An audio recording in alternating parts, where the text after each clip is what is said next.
My name's Rick. Never thought I'd be here, sitting at my desk, spilling my guts out for a bunch of strangers on the internet. But life's funny like that, ain't it? Just when you think you've got it all figured out, it throws a damn curveball right at your face. So here I am, on my 50th birthday, fresh off a party that was supposed to be a celebration of the good, quiet life I had. Instead, it turned into the night everything flipped upside down. Let me rewind a bit. Me and my wife, Karen, we've been hitched for 28 years. High school sweethearts and all that. Everyone used to look at us and say, "Now there's a couple who's got it all together." And hell, for a while, I guess we did. We've got a daughter, Emily, 24 now, and she's been the apple of my eye since the day she showed up in this world. Karen and Emily? Like two peas in a pod, both with that same blonde hair and that shark tongue.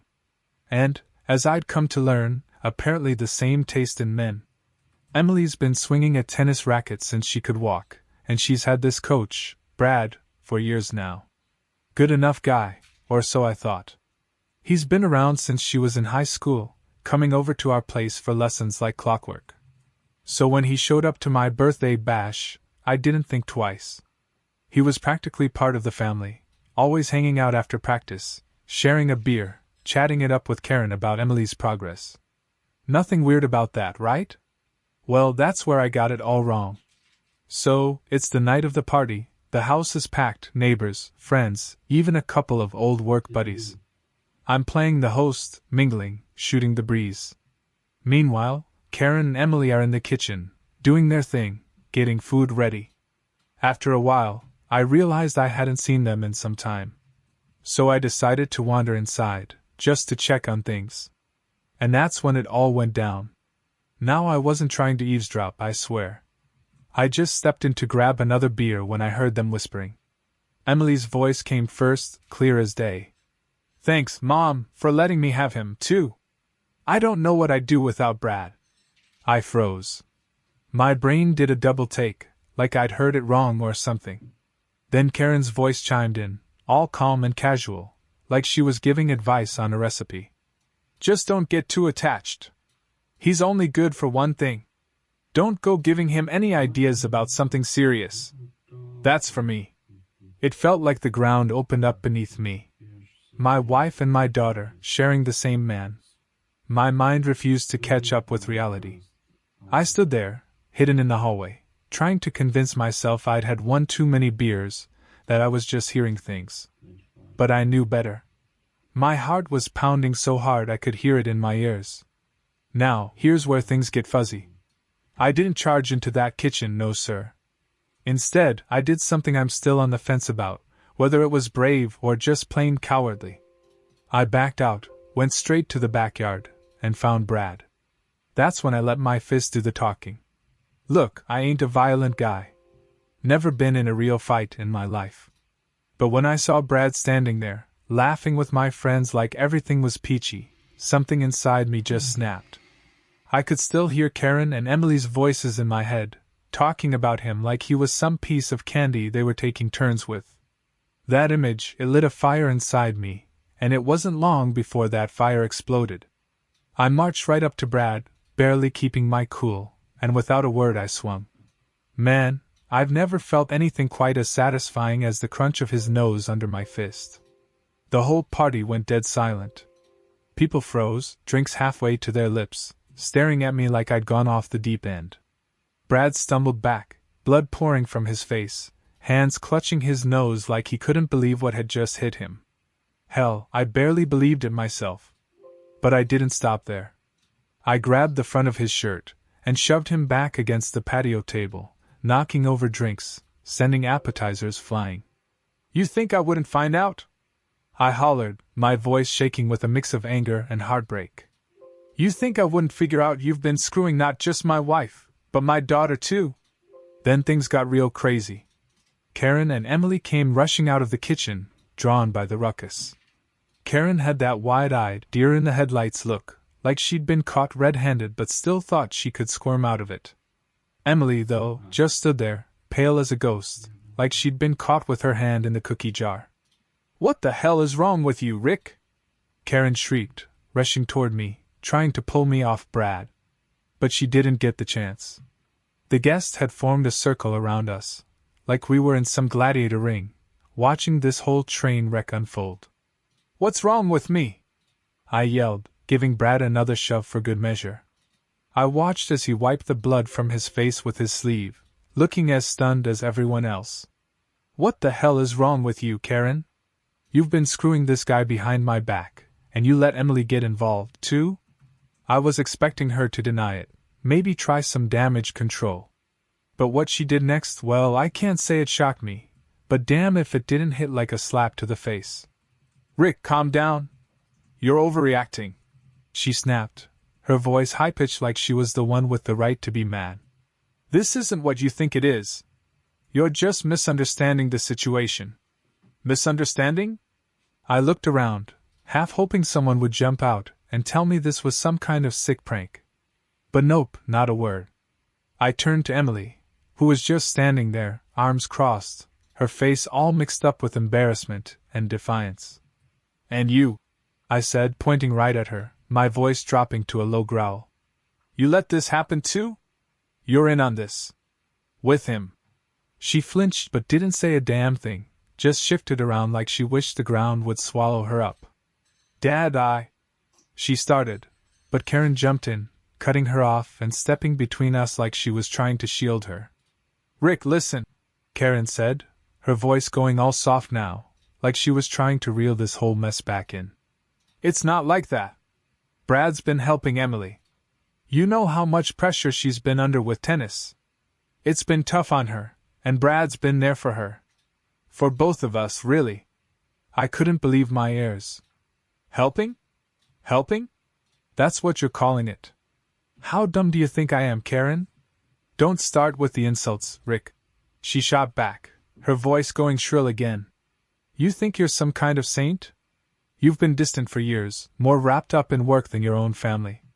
You don't even notice what's happening around you. And now you're gonna act like you're the victim? Please." I blinked, stunned. She was seriously trying to turn this around on me? She'd been cheating on me, with our daughter's tennis coach, no less.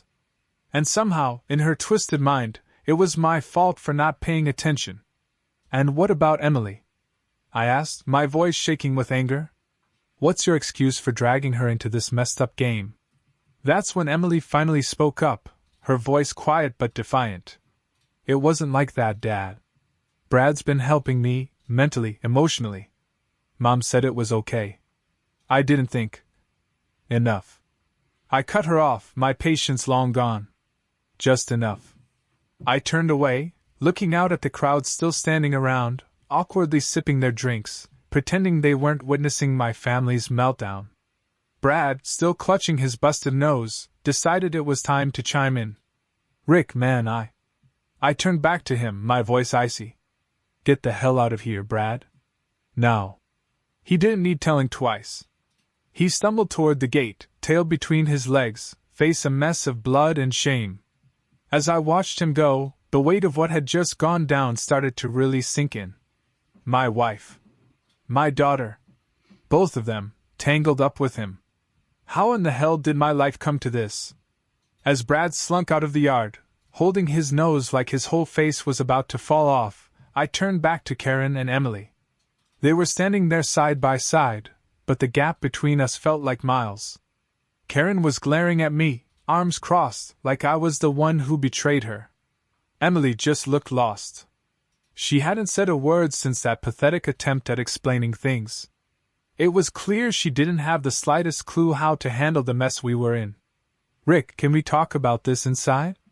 Karen said, her voice tight like she was still trying to control the situation. She glanced around at the guests, most of whom were awkwardly pretending not to watch or whispering to each other, eating up the drama like it was dessert. I laughed, a short, bitter sound that didn't even sound like me. "You want to talk about this? Now? After everything?" I shook my head, still trying to wrap my mind around her nerve. "No, Karen. We're way past talking." She rolled her eyes, throwing her hands up in the air like I was the unreasonable one. "Oh, grow up, Rick. It's not the end of the world. We can deal with this like adults." Stop making a scene. Making a scene? I shot back, my voice rising. You had an affair with our daughter's coach. Our daughter got involved. And you think I'm making a scene? You've lost your damn mind, Karen. By now, the guests were starting to trickle out. A few muttered half-hearted excuses about early mornings and babysitters, but I didn't care. Let 'em go. Let 'em see how this train wreck played out. I wasn't gonna sweep this under the rug just to save face, and I sure as hell wasn't gonna keep playing the part of the clueless husband. I looked at Emily again, hoping, praying that she'd say something, anything, to make this all make sense, to give me a reason to believe this wasn't as twisted as it seemed. But she just stood there, her face all red with embarrassment, eyes darting around like she couldn't even look at me.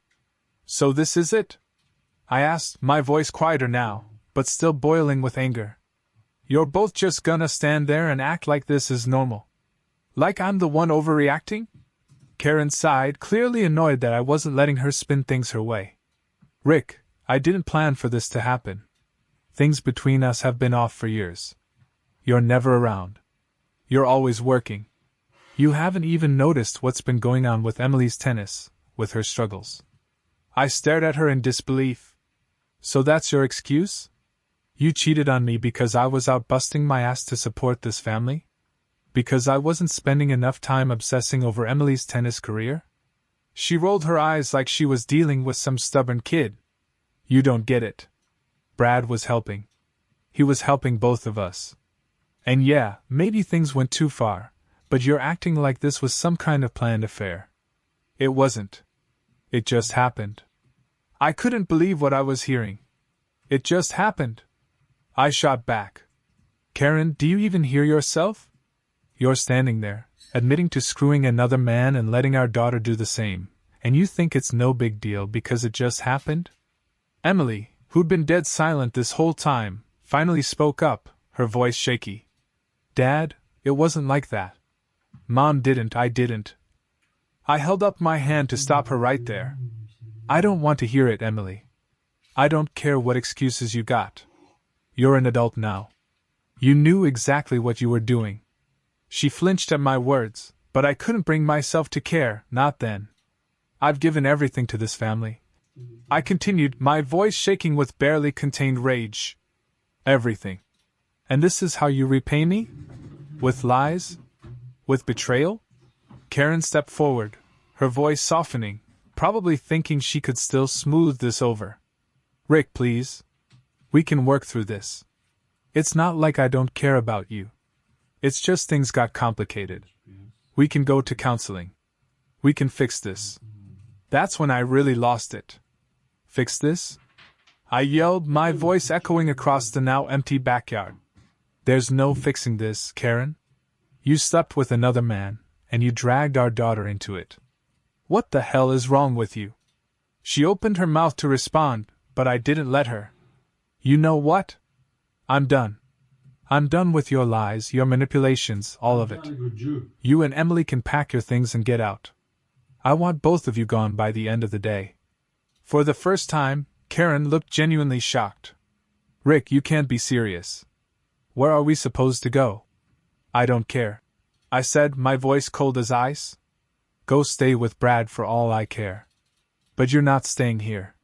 Not after what you've done. Emily's face crumpled, and she looked like she was about to break down, but Karen just stood there, her eyes narrowing as she realized I wasn't bluffing. This was real. I was actually kicking them out. Fine, she snapped, her voice turning hard and sharp. If that's how you want to play this, Rick, then fine. We'll leave. But don't think for a second that this is over. You're not the only one with a say in this marriage. I didn't respond. I just turned around and walked back into the house, my heart pounding, my mind racing. Part of me was still in shock, still trying to wrap my head around the fact that my wife and daughter, my family, had betrayed me like this. But another part of me felt this strange sense of relief, because I was done with the lies, done pretending everything was just fine. I didn't know what was gonna happen next, but I knew one thing for sure. I was done letting Karen run my life. As I walked into the house and slammed the door behind me, the The silence was deafening. My heart was still racing, and my hands were shaking, but beneath all that adrenaline, there was something else, something that felt disturbingly like peace. I wasn't used to that. For years, I'd been living under this cloud of obligation. Worked long hours, paid the bills, did everything I could to provide for my family. And meanwhile, what was Karen doing? Lying to me. Cheating. And my daughter, my own daughter, was right there in on it. I'd always figured if things went south, it'd be some outside force. Money problems, health issues, maybe. Never this. Never thought the people closest to me would be the ones driving the knife in. I could hear them outside still whispering to each other, probably trying to figure out their next move. Honestly, I didn't care what they did. Karen could go spin her lies somewhere else.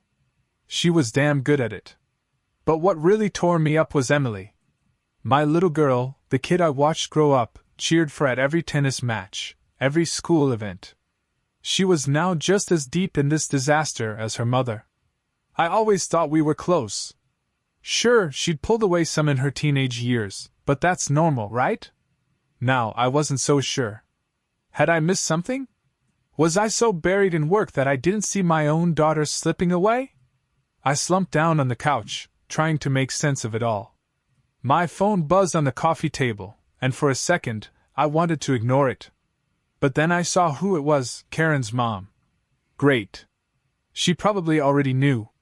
I picked up and answered, bracing for whatever lecture or excuse she was about to throw at me. Rick. Her voice was soft, concerned. I just heard from Karen. What's going on? She says you threw them out? I sighed, rubbing my eyes. Yeah, I threw them out. They deserve it. There was a long pause. Rick, are you sure this is the right thing to do? I know Karen's made some mistakes, but throwing her and Emily out of their home. Mistakes? I almost laughed. Mistakes, Kathy?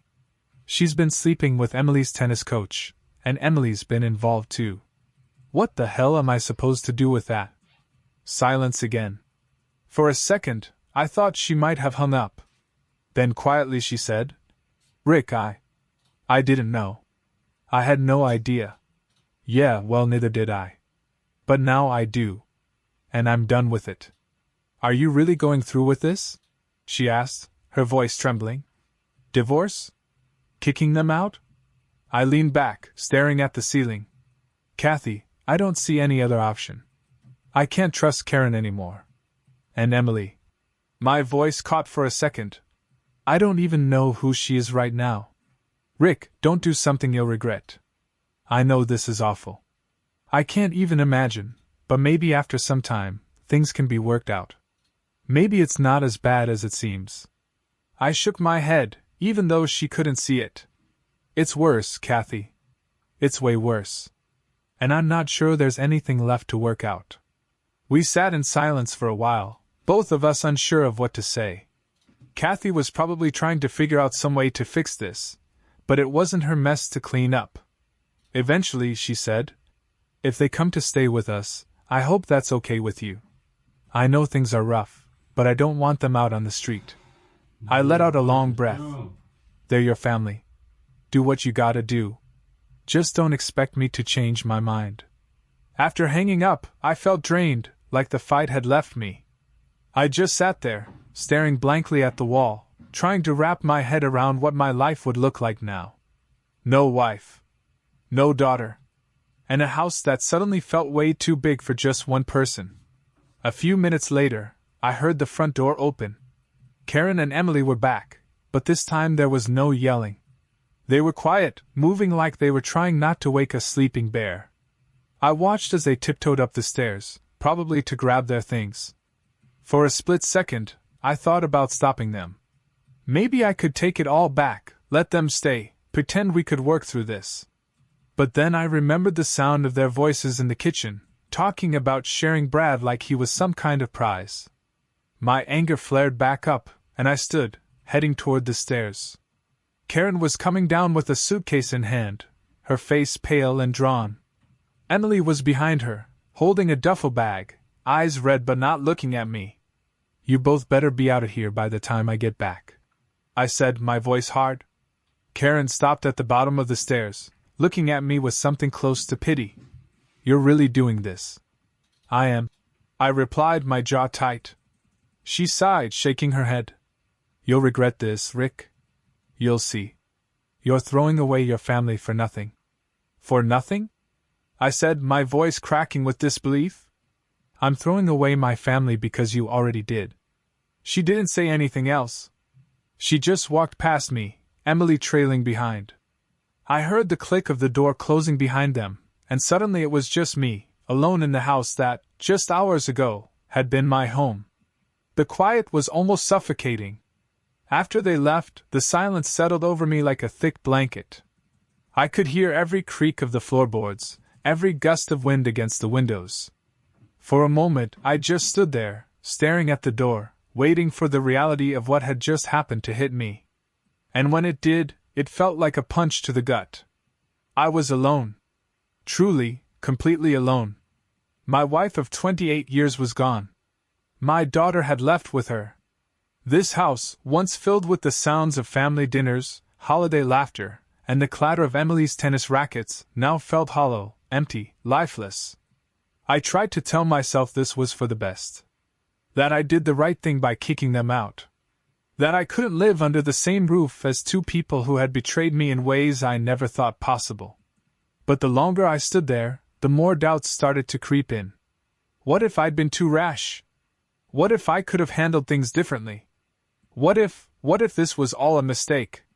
I grabbed a beer from the fridge and sat down at the kitchen table, trying to calm the storm inside me. The cold glass felt grounding in my hands, something real to hold onto when everything else felt unreal. I took a long swig, but it didn't do much to numb the pain creeping in from all sides. My mind drifted back to earlier, when I walked into that kitchen and overheard their whispered conversation. The shock of hearing those words, the realization that everything I thought I knew was a lie. It all happened so fast.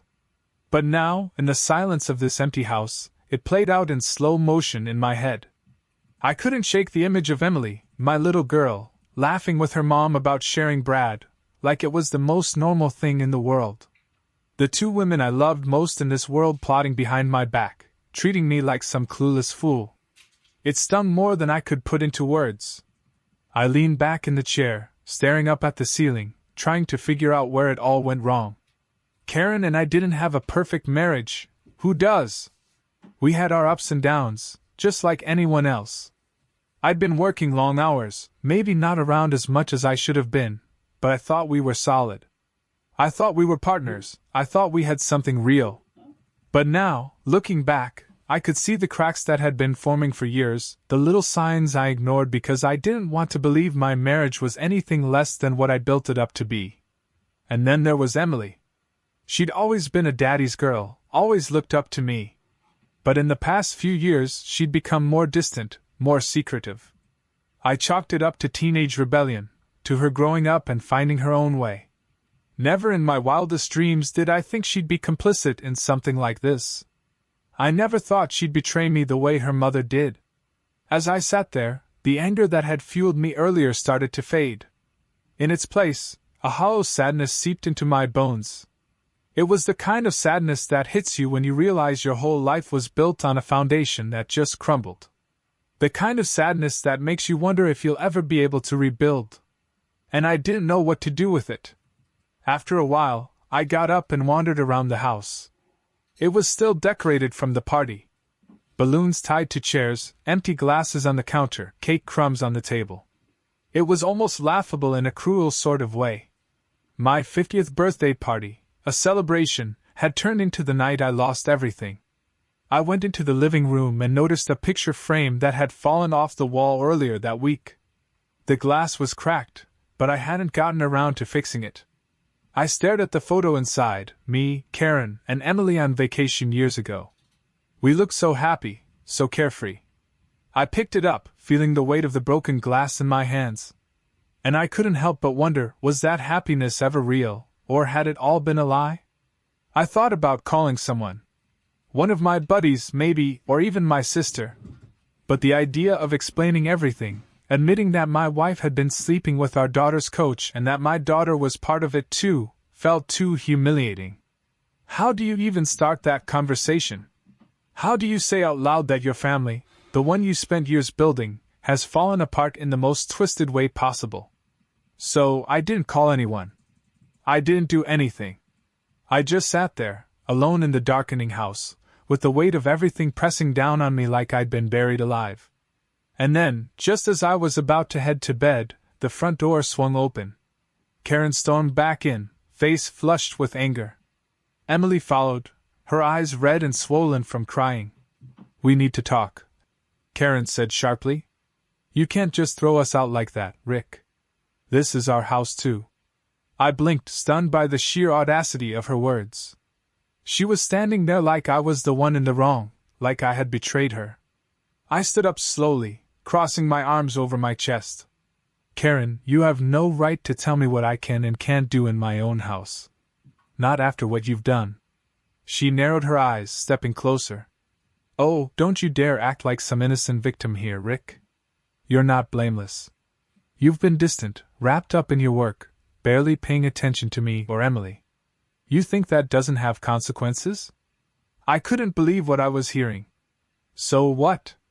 This is my fault now. You cheated on me, Karen. You dragged our daughter into this, for God's sake. And now you're gonna stand there and blame me for working too much? Don't twist this around," she snapped. "I'm not excusing what happened, but maybe if you'd been more present, more involved, things wouldn't have gotten to this point." I stared at her, the anger boiling up inside me. "You're unbelievable, you know that? You and Emily have been lying to me for who knows how long, and now you want to make it about my shortcomings? No. I'm not doing this. I'm not letting you turn this around on me." She crossed her arms, mirroring my stance, clearly refusing to back down. "You can kick us out all you want, Rick, but we'll see what happens when the lawyers get involved. I'm not gonna let you throw us away like garbage." Karen spat, her voice filled with venom. Emily stood silently behind her, tears streaming down her face, but she didn't say a word. She just looked at me with those big, sad eyes that used to melt my heart. Now, they just made the hurt dig deeper. I clenched my fists, trying to keep my voice steady. "Karen, get out. Both of you. We'll deal with the lawyers, we'll deal with the fallout. But tonight? You're leaving." For a second, I thought she might argue. But then she turned on her heel and walked out, Emily trailing behind. The door slammed shut behind them, and once again, I was alone. But this time, I felt something different, relief. After the door slammed shut, the house fell into an even deeper silence. But this time, it didn't feel as suffocating. It was like their absence had drained some of the poison from the air. I sat back down at the kitchen table, staring at the half-emptied beer bottle in front of me, feeling an odd mix of emotions swirling inside. Was I still angry? Of course. The betrayal was like a knife lodged in my chest that wasn't coming out anytime soon.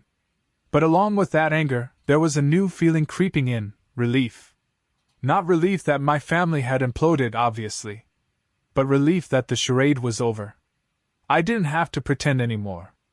I didn't have to play the part of the happy husband, clueless to the deceit right under my nose. It was all out in the open now, ugly and painful, but at least it was real. I spent the next few hours just wandering around the house. Everywhere I looked, there were reminders of the life I thought I had, photos on the walls, tennis rackets by the front door, even the scent of Karen's perfume still lingering in the air. But none of it felt real anymore. It was like props from some elaborate play, a stage set for a life that never truly existed. I knew I had to make a plan. I couldn't just sit around, waiting for the next blow to fall. Karen had made it clear she wasn't going to slink away quietly, and I had no doubt she'd be talking to a lawyer by morning. I needed to get ahead of this, protect myself and whatever was left of my sanity. First step, call my lawyer. I wasn't looking forward to explaining everything, but I knew I had to. I dialed the number, and after a few rings, I got through to my lawyer, Diane, a no-nonsense woman who'd helped me with some real estate contracts before. "Rick," she said, her voice calm and professional, What's going on? You sound tense. Tense is an understatement, I replied, rubbing my temples. I need to talk to you about something personal. It's bad. I need a divorce lawyer. Diane didn't miss a beat. Okay, let's go through the details. What happened? And so I laid it all out. The affair, how Karen and Emily were both involved with the same man, the blow-up at the party. By the time I finished, my voice felt raw from reliving it all. Diane was quiet for a moment before responding. Rick, I'm really sorry you're going through this. It's gonna be rough, but we'll get through it. First things first, I'll need to get all the financials in order. Do you have any documentation of what happened, like text messages or emails? No, I admitted. I overheard them talking, but I don't have any hard proof. That's okay, she said. We'll build the case with what we have. For now, just keep your head down and don't engage with Karen unless it's absolutely necessary. I'll get the paperwork started and reach out once I've got everything together. I thanked her and hung up, feeling slightly more in control. At least now I had a plan. It didn't fix the gaping hole that had been blown through my life. But it was a start, a way to begin clawing my way out of the wreckage. The next few days were a blur. Karen and Emily stayed with Karen's parents, which was fine by me. I didn't want to see either of them. I wasn't ready. My lawyer worked fast, and within a week, I had the divorce papers ready to go. I knew Karen wasn't going to make this easy. But at least I could get the ball rolling on ending this nightmare. What hit me hardest in those quiet moments alone wasn't losing Karen. It was losing Emily. I couldn't stop thinking about how I'd failed her. I raised her to be smart, strong, and independent, but somehow, I missed the signs. I didn't see her drifting away, didn't see her getting wrapped up in her mother's toxic influence. And now, it felt like she was gone. Not just physically, but emotionally. I didn't know how to reach her anymore. I thought about calling her, trying to patch things up between us, but every time I picked up the phone, I put it right back down. I wasn't ready. And to be honest, I didn't know if I ever would be. She'd made her choice. Sure, she was young, and I knew Karen had probably manipulated her, but that didn't change the fact that she'd betrayed me, too. Then, about 2 weeks after the party, I got a text from Emily. Dad, can we talk? My heart sank as I stared at the message. I'd been dreading this moment, but I knew it had to happen eventually. I texted back, sure. Come over tomorrow. The next day, she showed up at the house, pale and nervous. She stood in the doorway, clutching her purse like it was a lifeline, and I could see the guilt written all over her face. Dad. She started, her voice shaky. I'm so sorry. I didn't mean for any of this to happen. Mom said it was okay, and I didn't know how to stop it once it started. I sighed and motioned for her to sit down. Emily, I love you, but I don't understand how you could let this happen. You're an adult. You knew what you were doing. This wasn't just some mistake you can brush off. Tears welled up in her eyes. I know, Dad, I know I messed up. I don't know why I went along with it. I guess I didn't want to disappoint Mom. She was so insistent that it was fine, that it would help me with tennis, and I believed her. I should have come to you. I should have told you everything. I leaned forward, looking her in the eyes. Emily, I would have done anything for you. You didn't need to go to Brad. You didn't need to let this happen. But you did, and now we're here. She wiped her eyes, nodding. I'm sorry, Dad. I really am. I sat back, running a hand through my hair. I don't know where we go from here, Emily. I don't know if we can ever go back to the way things were. But I do know this, you're my daughter, and I'll always love you. We'll figure this out, but it's gonna take time. She nodded, sniffling. I understand. We sat in silence for a while, the weight of everything hanging in the air. It wasn't the resolution I'd hoped for, but it was something, a step forward maybe. Karen never apologized. She never tried to make amends. The divorce dragged on longer than it should have, but eventually it was finalized. I kept the house, and she moved in with Brad. Not that I cared. Let them have each other. They deserved each other. As for me, I started rebuilding slowly, piece by piece. It wasn't easy, and some days, the weight of everything still crushed me. But there was a strange kind of freedom in starting over, in knowing that the worst was behind me. I wouldn't say I came out of this unscathed. The scars ran deep, and they'll probably never fully heal. But I learned something valuable through all of this, about myself, about what I was willing to tolerate, and about the strength I didn't know I had. If there's one piece of advice I could give to anyone reading this, it's this: trust your gut. If something feels off, don't ignore it. Don't let someone else's lies dictate your reality. Because once the truth comes out, it's always worse than you thought. But once you face it, once you confront the lies and take back control of your life, that's when the healing begins.